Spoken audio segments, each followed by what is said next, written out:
इस लेक्चर में हमारा डिस्कशन रहेगा टाइम पीरियड पे कि टाइम पीरियड किस तरीके से कैलकुलेट करना है, किसका, स्प्रिंग ब्लॉक सिस्टम का। इसमें दो केस बनते हैं आपके, एक हॉरिजॉन्टल डायरेक्शन में और दूसरा आपका वर्टिकल डायरेक्शन में। ऐसे तो देखो बहुत सारे केसेस बन जाते हैं।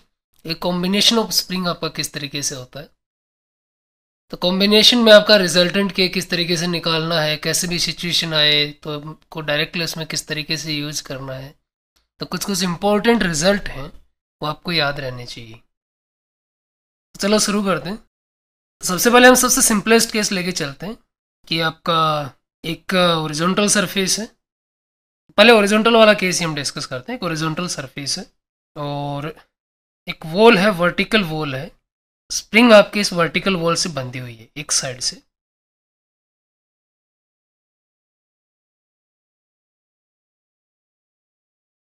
स्प्रिंग कांस्टेंट की है। जो मैंने आपको गिवन पोजीशन है वो आपकी नेचुरल पोजीशन है। नेचुरल पोजीशन मतलब स्प्रिंग जो आपकी है वो अपनी नेचुरल लेंथ में है। So this length is your small L and small L is natural length of spring. देखो स्प्रिंग आपकी अगर नेचुरल लेंथ में है तो स्प्रिंग कोई फोर्स एक्सर्ट नहीं करेगी।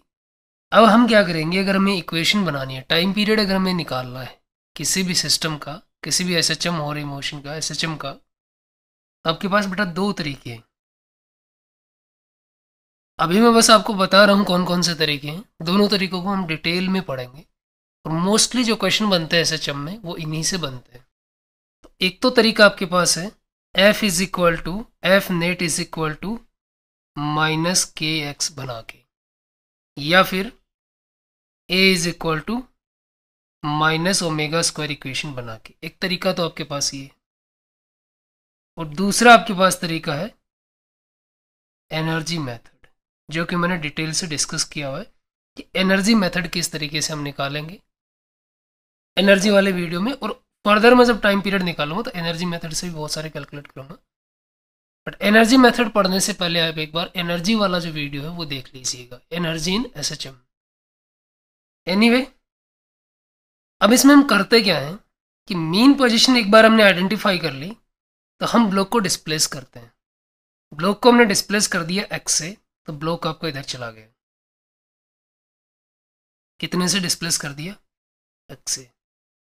तो देखो जब मैंने एरो का निशान लगाया है वो आपका डिस्प्लेसमेंट की डायरेक्शन है। ये एक्स इज योर डिस्प्लेसमेंट। ध्यान रखना क्या है यहाँ पे, डिस्प्लेसमेंट। कहाँ से है ये displacement? From mean position, from mean position. तो अगर ब्लॉक को आप राइट साइड में डिस्प्लेस करोगे तो स्प्रिंग आपकी एक्सटेंड हो जाएगी। कितने से? एक्स से हो जाएगी। तो स्प्रिंग एक फोर्स लगाएगी पीछे की तरफ और उस स्प्रिंग फोर्स की वैल्यू कितनी होगी? के एक्स। तो देखो एक्सटेंशन आपने किधर लाया? राइट की तरफ। ब्लॉक को डिस्प्लेस किधर किया आपने? राइट की तरफ। बट स्प्रिंग फोर्स किधर लग रहा है? लेफ्ट की तरफ। तो जो मैंने के एक्स लिखा है वो के एक्स सिर्फ मैग्नीट्यूड को शो कर रहा है स्प्रिंग फोर्स का। बट अगर मैं नेट फोर्स लिखूंगा तो उसको आप माइनस के एक्स लिखोगे।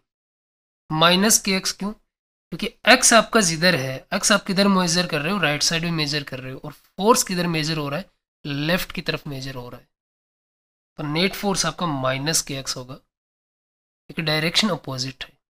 अब अगर मैंने माइनस यहाँ पे लगाया तो ये वेक्टर फॉर्म में है आपका, तो आप एक्स को वेक्टर फॉर्म में भी लिख सकते हो, that is x vector simply. आप इसको यूँ भी लिख सकते हो, या फिर आप इसको, क्योंकि एस एच एम होता है वो वन डायरेक्शन में होता है, तो आप डायरेक्टली इसको माइनस के एक्स भी लिख सकते हो। व्हाट इज के हियर? हियर के is your spring constant. Spring constant. Now net force is equal to mass of block into acceleration. Why mass of block? Because this net force is acting on the block. तो ये acceleration जो देगा वो block को ही देगा, जिस पर लग रहा है उसी को देगा। m is equal to minus kx. So your a is equal to minus k by m into x. Now we know the relation that a is equal to minus omega square x. अगर हम इन दोनों को compare करें तो हमारा omega square जो आ जाएगा that will be K by M. तो omega is equal to root K by M, time period is equal to 2 pi by omega is equal to 2 pi root M by K. So this is your time period for simple single block system in horizontal direction. अब हम multiple spring लेंगे, उसमें बहुत सारे cases बनते हैं। तो multiple spring के केस में आप कैसे निकालेंगे वो देखते हैं। तो देखो मल्टीपल स्प्रिंग में मैंने सिंपलेस्ट केस लिया है। अगर आपने के इक्विवेलेंट स्प्रिंग का के इक्विवेलेंट निकालना नहीं पड़ा या फिर नहीं सीखा हो सकता है आपने इग्नोर कर दीजिए। आपने अगर किया है तो ये चीज़ आप डायरेक्टली कर सकते हैं। अदरवाइज देखिए, ये जो गिवन पोजीशन है उसको हम नेचुरल पोजीशन मान लेते हैं। This is x is equal to 0, क्योंकि यहाँ पर जो स्प्रिंग है दोनों ही वो अपनी नेचुरल लेंथ में है। दोनों स्प्रिंग इसमें है नेचुरल लेंथ में यहाँ पे। अगर हमें टाइम पीरियड निकालना तो इस ब्लॉक को थोड़ा सा डिस्प्लेस करना पड़ेगा। हमने ब्लॉक को डिस्प्लेस कर दिया, कितने से, एक्स से। ये जैसे ब्लॉक डिस्प्लेस होगा दोनों स्प्रिंग इससे अटैच रहेंगी, तो दोनों स्प्रिंग आपकी, देखो मैं जो डैश डैश से दिखा रहा हूँ, ये इतनी एक्सटेंड हो जाएंगी दोनों नीचे और ऊपर। जैसे आप इसको अक्स से एक्सटेंड करोगे, अब अगर आप बॉडी बनाओगे ब्लॉक का, तो अगर आपने अक्स से ब्लॉक को राइट साइड में डिस्प्लेस किया तो दोनों स्प्रिंगों में इक्वल एक्सटेंशन आएगा। तो यहाँ दोनों जो स्प्रिंग है वो किस टाइप की कॉम्बिनेशन में है, वो पैरेलल कॉम्बिनेशन में। तो पैरेलल कॉम्बिनेशन में इक्वल एक्सटेंशन आता है, आपको हमेशा याद रखना।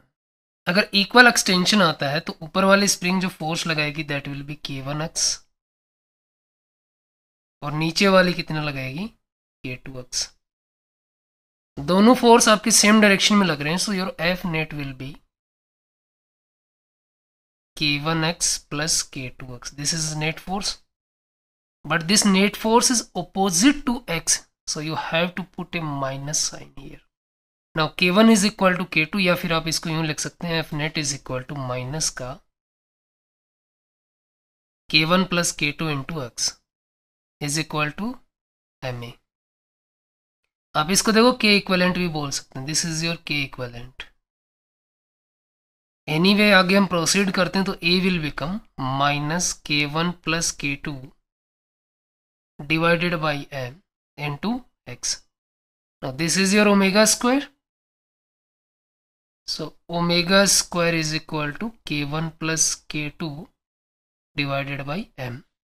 So your time period is equal to 2 pi by omega, or simply 2 pi root m by k1 plus k2। इसमें दूसरा केस बनता है आपका सीरीज कॉम्बिनेशन का, कि जब आपकी दोनों स्प्रिंग जो हैं वो सीरीज में हो। तो हम हॉरिजॉन्टल सरफेस लेते हैं, आपकी हॉरिजॉन्टल सरफेस है, दो स्प्रिंग आपकी सीरीज में, और ये आपका ब्लॉक है। अगेन देखो, आपने अगर इक्विवेलेंट स्प्रिंग कांस्टेंट पढ़ा हुआ है तो डायरेक्टली आप लगा सकते हैं, बट अगर आपने नहीं पढ़ा हुआ तो कोई बात नहीं, आप यहाँ समझिएगा। ये जो गिवन पोजीशन है वो आपकी इक्विलिब्रियम पोजीशन है। तो इक्विलिब्रियम पोजीशन पर हो सकता है कुछ डिस्प्लेसमेंट हो पार्टिकल का, डिस्प्लेसमेंट नहीं मतलब पोजीशन हो कुछ पार्टिकल की, क्योंकि पोजीशन आपकी रेफरेंस पे डिपेंड करती है कि आपने ओरिजिन कहाँ पे लिया। अब आप ओरिजिन कहीं पर भी लें कोई फर्क नहीं पड़ता, क्योंकि x को जो हमने लिया, x इज योर डिस्प्लेसमेंट। तो जब हम फोर्स लेते हैं ना, जो f is equal to minus के एक्स, देखो छोटी छोटी चीज़ें हैं बट कन्फ्यूज़ हो जाते हैं कभी कभी हम, तो आपको कन्फ्यूज़ नहीं होना है। एक्चुअल में ये जो इक्वेशन होती है ना, k इंटू डेल्टा एक्स होता है। Delta x is your displacement from the mean position, right. तो कोई फर्क नहीं पड़ता आप ओरिजिन कहाँ पे लेते हो, डिस्प्लेसमेंट हमेशा मीन पोजीशन से भी आप मेजर करोगे तो वैल्यू उतनी ही निकल के आएगी। अब इस ब्लॉक को हम डिस्प्लेस करते हैं, ब्लॉक को हम डिस्प्लेस करेंगे तो ब्लॉक आपका यहाँ पे चला गया। मान लो ब्लॉक को कितने से डिस्प्लेस किया हमने, एक्स से डिस्प्लेस किया। तो मीन पोजीशन है वहां से एक्स डिस्प्लेस किया, तो दोनों स्प्रिंग का ये वाला जो पॉइंट है, दोनों स्प्रिंग को कनेक्ट करने वाला P, ये पॉइंट आगे कुछ आपका यहाँ पे आ जाएगा, और ये वाली स्प्रिंग जो है उसका एंड आपका इससे बंधा हुआ है। तो इफेक्टिवली देखो मैं थोड़ा सा नीचे यहाँ पे ड्रॉ कर रहा हूँ कि स्प्रिंग 1 तो आपकी यहाँ चली जाएगी और स्प्रिंग 2 आपकी यहाँ चली जाएगी, पॉइंट P आपका आगे आ जाएगा। स्प्रिंग 1 में मान लीजिए एक्सटेंशन x1 आ गया, स्प्रिंग 2 में आपका एक्सटेंशन x2 आ गया। क्लियरली हमें दिख रहा है कि दोनों का मिला के एक्सटेंशन जो है x1 plus x2 that should be equal to x, right. लेकिन देखो अगर हम इन दोनों स्प्रिंग का एफबीडी बनाएं तो जो सेकेंड स्प्रिंग है उसमें एक्सटेंशन x2 है। जब एक्सटेंशन होता है स्प्रिंग में तो स्प्रिंग दोनों एंड को पुल करती है। तो स्प्रिंग क्या करेगी, स्प्रिंग 1 को भी पुल करेगी कितने से, K2x2 से, और ब्लॉक को भी पुल करेगी कितने से, K2x2 से। तो जो ब्लॉक पर नेट फोर्स है वो स्प्रिंग सिर्फ 2 लगा रही है, एफ नेट ये ब्लॉक पे हम लिख रहे हैं। अच्छा K2x2 किधर लग रहा है आपका, लेफ्ट की तरफ, और x2 जो एक्सटेंशन है वो किधर है, या डिस्प्लेसमेंट है वो किधर है, राइट की तरफ है। तो नेट फोर्स को हम लिखेंगे K2x2 वो भी माइनस का। अब हमें नेट फोर्स चाहिए टोटल डिस्प्लेसमेंट की टर्म्स में। यहां पर नेट फोर्स किसकी टर्म्स में, x2 की टर्म्स में। हमें किसकी टर्म्स में चाहिए, x की टर्म्स में चाहिए, क्योंकि जो इक्वेशन हम लिखते हैं f net is equal to minus K delta x, उसमें जो डेल्टा x होता है वो डिस्प्लेसमेंट होता है ब्लॉक का, ना कि किसी स्प्रिंग का एक्सटेंशन। ठीक है, स्प्रिंग में तो एक्सटेंशन अलग अलग भी हो सकता है, तो वहां पर हम लेते हैं ब्लॉक का डिस्प्लेसमेंट। तो हमें ब्लॉक का डिस्प्लेसमेंट यहाँ पर x है तो x की टर्म्स में लिखना है। अब x की टर्म्स में बनाएंगे कैसे, तो देखो जो स्प्रिंग है वो दोनों मासलेस हैं। अगर मासलेस स्प्रिंग है तो एक तो ये हमारे पास ये इक्वेशन है x1 plus x2 is equal to x। एक इक्वेशन हम और बनाएंगे, कहाँ से, कि दोनों स्प्रिंग मासलेस हैं तो वो हमेशा इक्विलिब्रियम में रहेंगे। ये एनएलएम में हमने पढ़ा हुआ है कि जब भी मासलेस ब्लॉक भी हो चाहे उसका कितना भी एक्सेलरेशन आप दे दो उस पर नेट फोर्स हमेशा जीरो ही रहेगा। नेट फोर्स जीरो ही रहेगा because net force is equal to mass into acceleration. अगर मास ही जीरो हो गया तो उस पर नेट फोर्स जीरो होना ही है। तो स्प्रिंग पर दोनों पर नेट फोर्स जीरो होना ही है।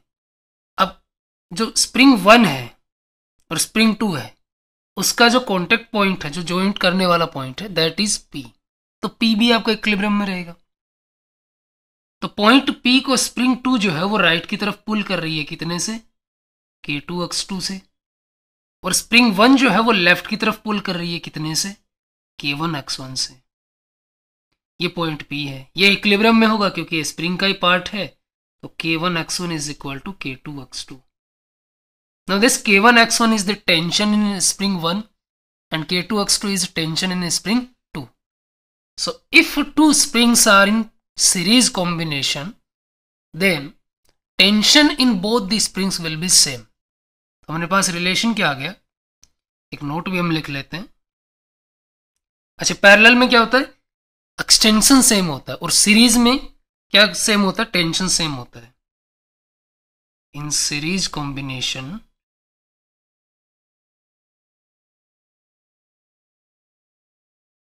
tension is same, tension is same, और in parallel combination extension is same, extension और compression is same, extension और compression is same।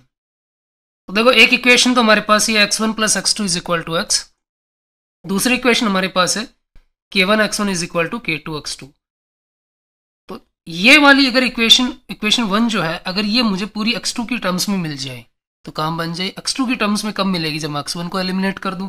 तो x1 को एलिमिनेट कहाँ से करेंगे हम, इक्वेशन 2 से। तो इक्वेशन 2 से हम x1 की वैल्यू लिख देंगे K2x2 और डिवाइडेड बाई K1, और ये वैल्यू x1 की पुट कर देते हैं इक्वेशन 1 में। तो इक्वेशन 1 क्या है, x1 की जगह हम पुट कर देते हैं K2x2 divided by K1 plus x2 is equal to x। तो यहां से x2 आपका x के टर्म्स में आ जाएगा, और फिर हम f is equal to minus kx वाली इस टर्म में पुट कर देंगे। तो देखो इसको सोल्व करते हैं, क्या बन जाएगा ये आपका बन जाएगा x2 इज इक्वल टू, मैं डायरेक्ट लिख दे रहा हूं, K1x और divided by K1 plus K2। ये जो x2 की वैल्यू है वो हम इक्वेशन नंबर 3 में पुट कर रहे हैं। तो इक्वेशन 3 आपकी क्या बन जाएगी then, f net is equal to minus K2 into x2 की जगह K1x divided by K1 plus K2। देखो इस एफ नेट को हम क्या लिख सकते हैं, f net is equal to minus का K1 K2 divided by K1 plus K2 into x. Again f net is your m into a. So your a will be K1 K2 divided by K1 plus K2 whole multiplied by m और minus sign यहाँ पे और x। तो ये जो term है पूरी that is your omega square. So omega square is equal to K1 K2 divided by m into K1 plus K2. Now your time period is equal to 2 pi by omega. Time period will be 2 pi. Omega को अगर आप लिखोगे so that will be m K1 plus K2 divided by K1 K2। यहाँ पर overall जो equation बनती है हमारी ये बनती है a is equal to minus k by m into x. तो मैं के इक्वलेंट लिख देता हूँ। अगर यहाँ से मैं कंपेयर करूँ तो के इक्वलेंट आपका कितना हो गया, के इक्वलेंट इक्वल्स टू हो गया K1 K2 divided by K1 plus K2। इसको इन्वर्स कर दीजिए, उल्टा कर दीजिए दोनों तरफ, तो ये क्या बन जाएगा 1 by k equivalent is equal to K1 plus K2 whole divided by K1 K2। या फिर हम इसको यूँ लिख सकते हैं 1 by k equivalent is equal to 1 by K1 plus 1 by K2। और ये के इक्वलेंट कब होता है, जब सीरीज कॉम्बिनेशन होता है। सो दिस इज योर के equivalent for series combination, series combination.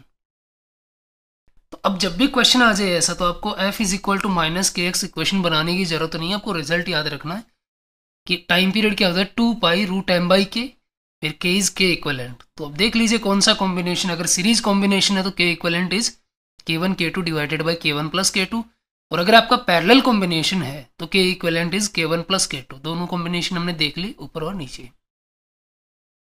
अब देखो बहुत सारे इसमें केस बनते हैं, तो एक हम दोनों का कॉम्बिनेशन लेके करते हैं इन दोनों का, और फिर हम एक क्वेश्चन थोड़ा जो है वो नेचुरल पोजीशन से भी अलग हटके करेंगे जब ब्लॉक है वो कन्फाइंड हो जाएगा 2 वॉल के बीच में। ठीक है, तो चलते हैं हम आगे। ये वाला क्वेश्चन देखिए, अब पर ना तो डायरेक्टली सीरीज कॉम्बिनेशन लग रहा है ना आपका पैरेलल कॉम्बिनेशन लग रहा है। अब इसमें टाइम पीरियड हमें कैलकुलेट करना है। देखो मैंने थोड़ा सा केस को इजी कर दिया। इसमें क्या दिया है कि दोनों जो वॉल हैं उनके बीच की जो डिस्टेंस है दैट इज 2L, और जो ईच स्प्रिंग है आपकी उसकी नेचुरल लेंथ भी स्मॉल l है। तो यहाँ पर आपका इजी क्या हो जाएगा, इजी ये हो जाएगा कि जब ब्लॉक आपका नेचुरल पोजीशन में होगा या दोनों स्प्रिंग जब नेचुरल लेंथ में होंगी तब ब्लॉक आपका इक्विलिब्रियम में रहेगा।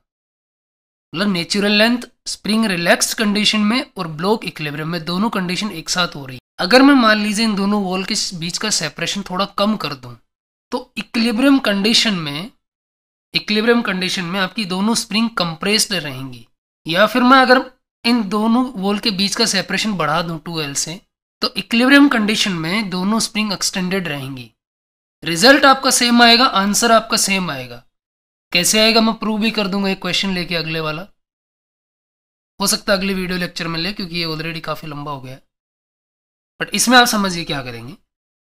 अब इसको डिस्प्लेस करेंगे। डिस्प्लेस करके देखो मैं इसको एक लाइन से मान के चल रहा हूँ। मान लीजिए आपने इधर डिस्प्लेस कर दिया, या राइट की तरफ आप कर दीजिए, क्योंकि जनरलाइज हम राइट की तरफ करते हैं। तो ये डिस्प्लेसमेंट आपने एक्स दे दिया। जैसे आप ये एक्सटेंशन देंगे इसको तो स्प्रिंग 1 आपका यहां पे चला जाएगा, स्प्रिंग 2 जो आपका यहां पे चला जाएगा, K1 K2। देखो जितना आप ब्लॉक को डिस्प्लेस करोगे उतना ही एक्सटेंशन आएगा K1 स्प्रिंग में, यानी 1 स्प्रिंग में, स्प्रिंग 1 में। और जितना आप डिस्प्लेसमेंट दोगे ब्लॉक को उतना ही कंप्रेशन आएगा स्प्रिंग 2 में। तो स्प्रिंग 1 में जो एक्सटेंशन आ गया वो आ गया x, स्प्रिंग 2 में कंप्रेशन जो आ गया दैट इज ऑल्सो एक्स। तो होगा क्या, स्प्रिंग 1 तो इस ब्लॉक को पुल करेगी कितने से, K1 एक्स से। स्प्रिंग 2 कंप्रेस्ड है तो स्प्रिंग 2 पुश करेगी बाहर की तरफ कितने से, K2 एक्स से। So your net force on block is F net is equal to, दोनों सेम डायरेक्शन में है फोर्स तो दोनों ऐड हो जाएंगी। अब देखो एक चीज और है कि डिस्प्लेसमेंट आपका राइट की तरफ और दोनों जो फोर्स लग रहे हैं वो लेफ्ट की तरफ लग रहे हैं, तो नेट फोर्स के पहले आपको एक माइनस लगाना पड़ेगा। तो नेट फोर्स आपका क्या हो जाएगा, F net is equal to minus K1 plus K2 into x. अब आप समझ गए होंगे कि ये आपका K इक्वलेंट है। So F net is equal to आप क्या लिखते हैं, माइनस का K equivalent into x.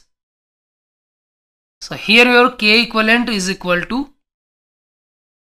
K1 plus K2. Now your time period is T is equal to 2 pi root m by K equivalent. Here your K equivalent is K1 plus K2.